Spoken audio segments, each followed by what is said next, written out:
explore more ways of curbing plastic pollution. Greenpeace Africa's Angelo Louw is here to talk to us about this theme on World Environment Day. Thank you so much for coming through, Angelo. So the situation with plastic waste, we are one of the top 20 polluters in terms of, production of plastic waste in South Africa.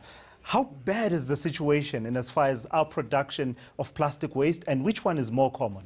Well, it's pretty bad all over the world, actually. And I think that's why the theme for this World Environment Day is Beat Plastic Pollution, because it's gotten to a point where it's really ridiculous, where a truckload of plastic enters into our oceans every single minute. You have whole islands that form in the middle of the ocean that are the size of South Africa, and so the extent of the problem is really bad. A campaign that was started on a platform that we've launched today called Woolworths, sort of tackling the issue of plastic, started by a Durban group, decided to tackle a lot of sort of local food franchises to kind of encourage them to, or not just encourage them, but demand from them to stop using single-use plastic items. And I think one thing that I'm really happy to kind of announce is that just last week they met with one of these franchises, Ocean Basket, who have then committed to slowly phase out these single-use plastic items as soon as the end of this year.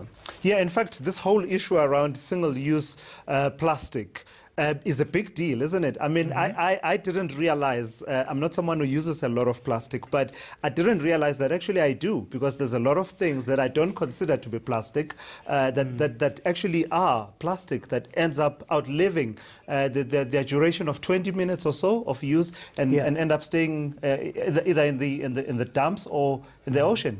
And I think that's the sort of important thing about raising awareness and taking a stand for an issue. Without people like the Durban group starting this campaign on Woolworths, a lot of people would not be conscious of the extent of the problem. And I think when you take a stand, when you decide to put forward that this is an issue that affects the community, then that's when people start to take note of the shampoo bottle and how many of them they go through, and the plastic bags. And so, it is really important for ordinary people to start taking a stand for the environment, especially their local environment. It's actually a lot more items. I think when you talk about, the retail plastic bag, it's easier to think of. But I mean, things include things such as cotton buds, things such as the lid of your coffee cup in the morning.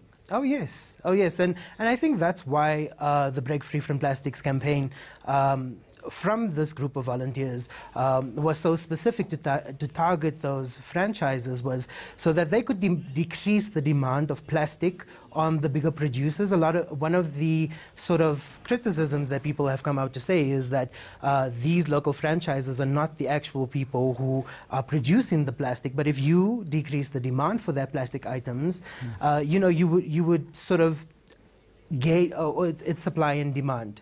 You would increase the demand for other items. And so, I think that's the gist of what it is they were trying to do on Woolworths. Interestingly, a statement coming out of retailer Woolworths today mentioning that they are also looking to go in that direction. So pretty soon your plastic cutlery will be gone. Those plastic lids of those coffee cups will be gone. They'll be introducing wooden cutlery in the months to come. I'm sure you'd welcome that. Well, yes, we would definitely welcome that, but I think the proof is in the pudding. And so until such point where we start to see these changes in the types of items that people are distributing at these retailers, we don't want an instance where people are just jumping on board on bandwagons.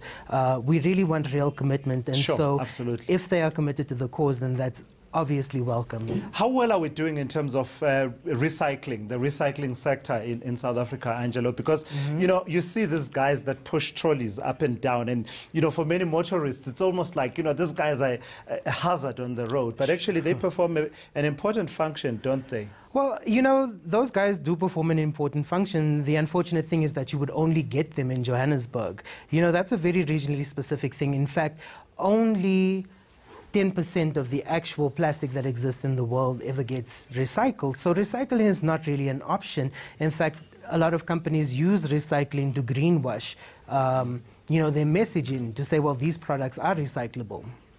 Sure, that's an actual thing of people's greenwash, eh? Oh, it is to greenwash. Yeah. Yeah. So we've got a big sporting event coming up over the weekend, the Comrades Marathon. I'm a runner, and I would know that, the amount of plastic that is used for those water sachets, although the message is always prominent to say, run clean and dump this at the appropriate places. But, how much do sporting codes such as those contribute? The Comrades, 21,000 runners on the road, all getting water sachets along the way. And you can imagine the amount of pollution that creates, and you can imagine how much of that pollution enters into the ocean being this close to the Durban coastline. If you walk along the beaches in Durban, you would see it for yourself just how bad the plastic pollution problem is. You'd see all kinds of things showing up at the mouths of rivers, and I'm pretty sure you're aware of the plastic nodules that are up and down the coastline because of the spill that happened really recently at Durban Harbour. So we really need to kind of eradicate plastic from the world. There's no two ways about it, because plastic does not disintegrate. It's just not feasible for us as a human race. Actually, Angelo, that leads me to my last question to you. I mean, in terms of policy interventions here in South Africa, I know we've got the policy that says if you want a plastic bag, a carry bag that is made of plastic for your groceries, you have to buy it and pay for it. But do we need to go even further than that from a policy level in South Africa? Oh, definitely. We definitely need to go further than that. It's interesting that you raise the issue of the plastic bag, because you will find that as time has progressed, more and more people are not implementing that policy. They kind of, like, you walk into Woolworths and they will offer you a plastic bag at no price. And I think that's what it is. We do need a firmer grip on the policies that we have that are tackling plastic in society.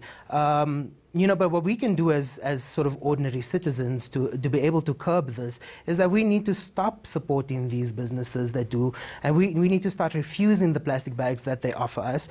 We need to carry around these alternatives all the time, and perhaps even start these petitions and campaigns against them. All right, thank you so much for coming through and talking to me. I really appreciate your time. That is Greenpeace Africa's Angelo Louw talking to me on World Environment Day.